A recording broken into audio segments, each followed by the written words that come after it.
In the heart of Lagos, where the air hums with the rhythm of life, lived Amara.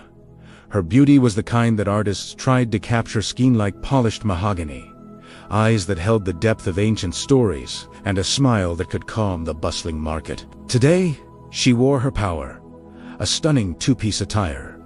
The fabric, a bold statement of red and shimmering gold. The crop top was intricately beaded along the neckline, and the high-waisted wrapper flowed around her like a river of molten gold, catching the sun with every step she took. It was an outfit for a queen, a celebration of her heritage and her spirit.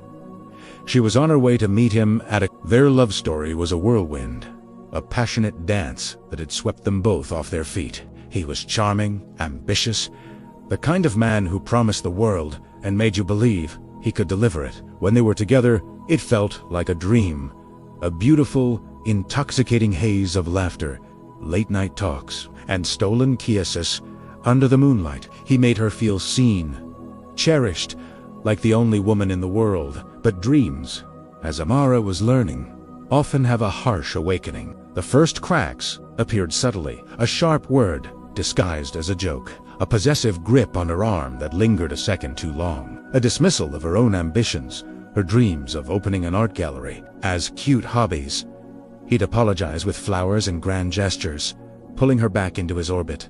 And for a while, the beautiful dream would resume. She loved him, or at least, she loved the man he was in the beginning. She held onto that version of him, hoping he would reappear, that the storms were just temporary. But storms have a way of becoming the climate. The laughter became less frequent, replaced by a tense silence. The late-night talks turned into accusations. Her phone would be checked, her friendships questioned. Her world, once vibrant and expansive, began to shrink, its borders defined by his insecurities. He'd say, "I do this because I love you, Amara.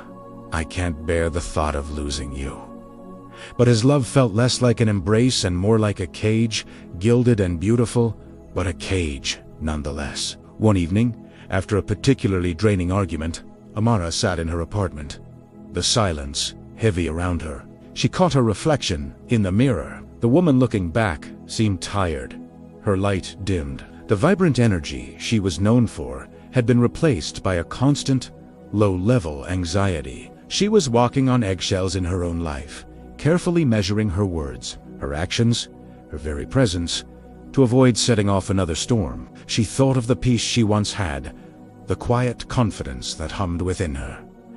It was a distant memory. That night, she didn't sleep. She sat by her window, watching the city lights, and made a decision. It was a terrifying, heart-wrenching decision. To leave him would be to shatter the beautiful dream. To admit that the love she had invested so much in was not enough to save her. It would mean facing the loneliness, the judgment, the what-ifs. But to stay meant losing herself completely, piece by piece, until nothing was left but a hollow reflection of the woman she used to be. The next day, she put on her red and gold attire.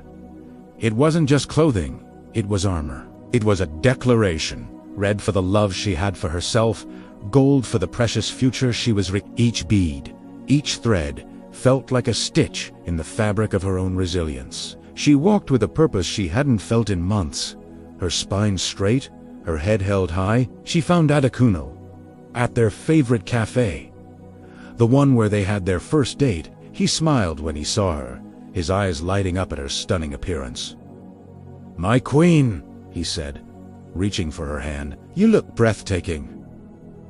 Amara gently pulled her hand away. She looked him in the eye, her own gaze steady and clear. "Adekunle," she began, her voice calm, devoid of the anger or tears he might have expected. "I came to say goodbye." Confusion, then anger, flashed across his face. "What are you talking about?" "Goodbye. After everything. I love you, Amara. I know you believe you do," she said softly. "And a part of me will always love the man I thought you were. But the love you offer costs too much. It costs me my friends, my dreams, my voice. It costs me my peace. And my peace is not for sale. It's not something I am willing to negotiate." He tried to argue, to promise, to charm his way back in. He painted a future of grandeur, of the life they could have. But Amara saw it for what it was, a beautiful mirage. The dream was no longer intoxicating. It was just an illusion. "I choose me," she said, the words feeling like the most profound truth she had ever spoken. "I choose my own quiet, my own joy, my own path. I choose peace over this, love." And with that, she stood up.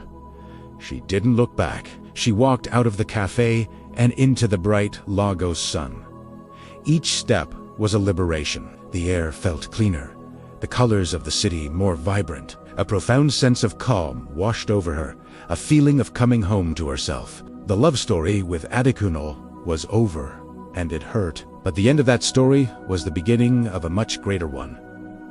The story of a woman who, dressed in her power, walked away from a chaotic love to embrace a peaceful life. It wasn't the easy choice, but it was the right one. And as she walked, a genuine smile finally returned to her face, not to please anyone else, but because for the first time in a long time, she was truly, deeply, and unapologetically free. Her future was an unwritten page, and she held the pen. Thank you so much for watching. If this story resonated with you, please consider liking this video and subscribing to our channel for more content that celebrates strength and self-discovery.